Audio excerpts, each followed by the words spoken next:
I don't know if it's because I'm getting older, maybe I'm a bit past it now, but I'm kind of enjoying the slower pace of things. I don't want to be hyper stimulated every minute of my life anymore. And what I've really been enjoying is some of the slower cinema from the past. I don't really know how to describe it. It's a type of film that I'm not sure really exists anymore. I've watched 2 classic cult films recently from the last century, and they're films that focus on atmosphere and feeling and have a general sort of slower pace about them. The 2 films I'm talking about are Mystery Train and Paris, Texas.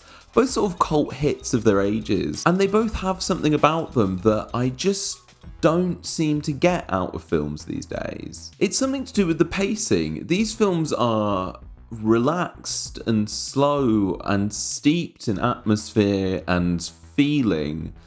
You can really get sucked in and lost in them. And any kind of like film bros that are watching this, like, I know these are big films for people who like film. I'm not claiming to have discovered these things. It's simply an observation I've had about watching these 2 recently. The pacing is lovely. It's not a criticism to say the pacing is slow. It lets things unfold naturally. It lets you enjoy the scenery, the camera shots, the music. It's all about creating an atmosphere and a mood. And those films, I've really been able to reflect on things, even smaller things that aren't necessarily part of the film. You know, things like the details, the clothes, the music, the general feeling of it. And I know what I'm talking about is a bit abstract and waffly, but it's definitely something there for me. And this isn't saying I don't like modern films. I do. I actually think we're living in a pretty good time for films. But even like adult indie films that I've watched, they never have that kind of gradual pace, and I think it's something to do with the climate that things are made in at the moment. These films I've been talking about and other sort of cult or fringe films, they all the directors talk about these films get found on like festival circuits or midnight circuits or cult things. It feels like these films were made in a time where it doesn't even really matter if people watch the film. And what I mean by that is it feels like they weren't made with the interest of how are we going to keep the audience's attention. Oh, we need to expand it to these markets and these people need to see it and it needs to get on Netflix. If it needs to get on Netflix, it needs to retain an audience, it needs to capture an audience really quickly. Or if we're going to launch it on YouTube, we've got to get everyone in a minute and get the algorithm going for us. It doesn't feel like these films cared about any of that stuff. And I think what that allows is a filmmaker to make something that's more personal, more niche, more true to them and true to a certain kind of vision. I've not watched a film in a long time that has like a bold, gradual pace throughout it. And that's not to say they don't exist, I'm sure they do. I think a lot of this comes down to how we find films now. It's not a unique observation to say films are made with the audience directly in mind first.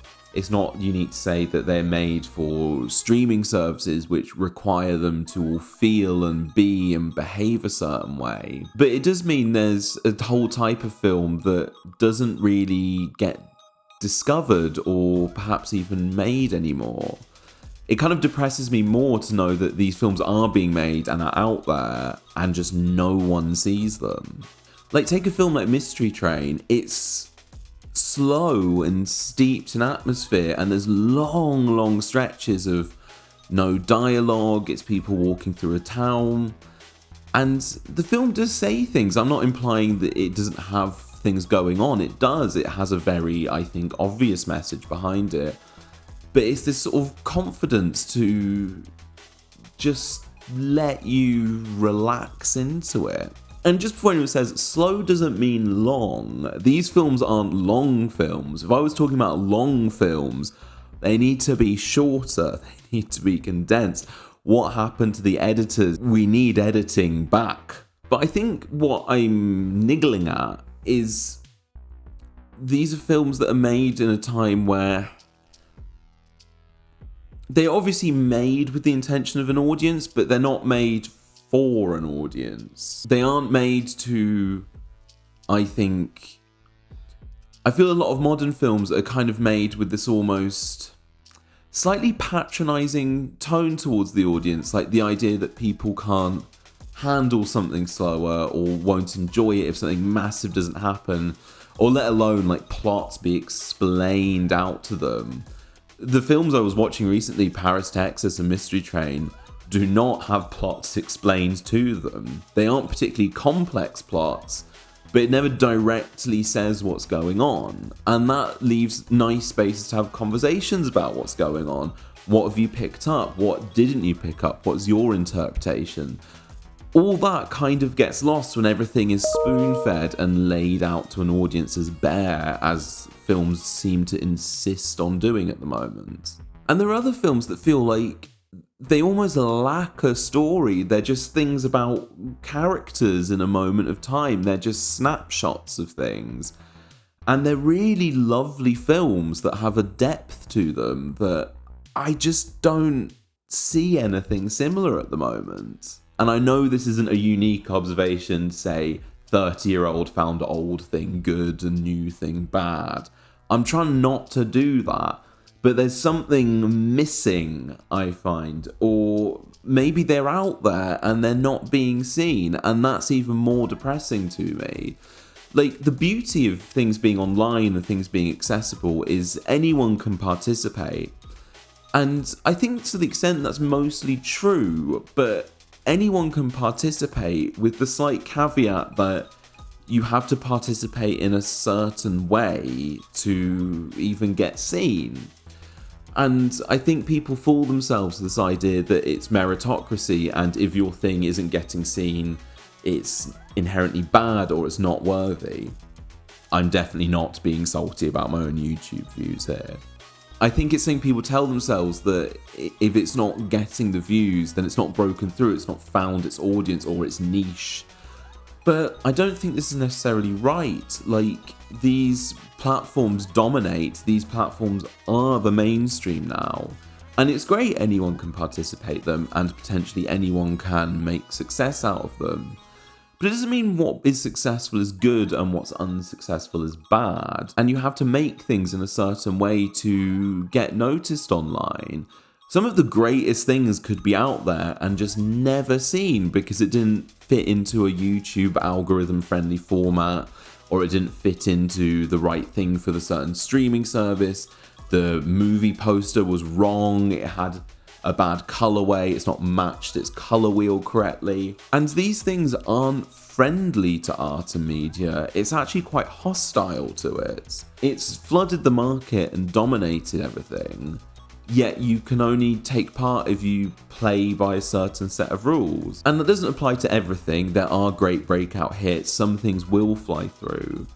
But it's very discouraging to know that anyone can create art, but everyone has to create art within a certain corporate-friendly online package. It's kind of depressing. You know, I feel films nowadays and TV series and pretty much everything is encouraged to be as lean as possible. And it's not to promote the other side. I mean, editing is important. You don't want too much fluff. But a little bit of indulgence here and there, a little bit of just allowing to sit in an atmosphere and not everything is zap, zap, zap, zap, zap, is something that I feel the culture's really lacking, to be honest with you. Now that online is dominant and is setting the rule book, it's changing things, and no doubt it's changing how films are made. The cinema's dying, online is supposedly the future, and to play in that you've got to play by a certain set of rules, and I just think that's a shame. There's lots of things that sure can get made but will never go anywhere because they don't fit into a certain set of tricks that an algorithm wants it to. It doesn't set into certain ways that Netflix wants you to write the plot or want you to colour it or things like that. You can be free to do anything, but no one's ever going to see it. In this weird way of catering everything to a mass audience, I feel like audiences have almost lost an identity in of itself. Audiences aren't given the opportunity to discover things, and I don't think audiences are given the respect to try and enjoy things as well. I think all I can say is how I'm discovering new things is not online, it's buying really cheap secondhand DVDs and giving things a go. That's not for everyone, it's something I enjoy. I think I like the idea of just taking a chance on something. An image captures you in a certain way, a title, an actor. But if you're going to take things today off of the film poster, well, Netflix gives you a different film poster for who you are. YouTube gives you a different set of things for who you are. Take this as an example. I've been exercising on YouTube, doing like little YouTube classes on things. And my partner has YouTube Premium and I don't. So when I search on my partner's account for certain types of workouts, I'll get a really specific set of people. And then when I use my account, I can't find those same people. They're all gone. It's all what the algorithm thinks I want. And because it's a fitness thing and I'm a man, it gives me all the kind of get swole, all that kind of thing. And that's working for everything. These algorithms are deciding who we are, they're deciding who we want, they're deciding what we like, and hiding anything that goes against that. Netflix changes its thumbnails, it changes its films, it probably changes its synopsises as well, based on who it thinks you are. And that rules out a whole different kind of discovery. You learn things about yourself by taking chances of things. And I feel we're not allowed to take chances of things. Everything is available and everything is for free, but it's also all hidden. I mean, you see those viral articles of people having like Netflix hack codes to find the original genres to try and beat the algorithms. Because the whole fun of discovery is taken away.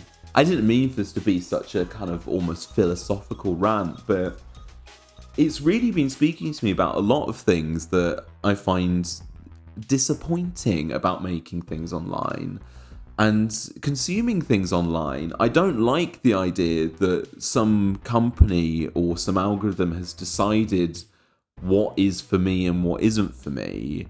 And when I break out of that, I find new things that I wouldn't have given chances to and really enjoyed them. And you know what? Sort of learned something about myself. That's kind of gone. If everything is already something I am known to like or something they think I'm gonna like, then I don't develop in any way. Like, art shapes you and develops you, and these can be in small cases or big things. You can realize something you like that you didn't think you liked before. That's just gone, and I can't just like the same thing forever because it's just really boring. I don't have a solution for this. I'm not gonna beat these companies. I'm not even gonna try and fight them. But I just feel like we're stuck in this illusion that these companies are offering us everything and catering us to everything, when they're actually putting us into smaller boxes as we go. And I would really like the opportunity to break out of that. Now, I hope this was coherent. This was a bit of a sort of ranty style video, and I thought when I wrote this I was making a more coherent argument, but I realised I'm actually quite in my feelings about it. If there are any films out there or filmmakers we should see and things that either need a shout out or cater to the kind of thing I'm talking about, please do let me know. I'd be really interested in discovering some new stuff. God knows YouTube won't let me do it. And I think that's all. If you could like and subscribe if you enjoyed this, if you could leave a comment, I'd really appreciate it. And that really is all I want to say. Thank you for watching.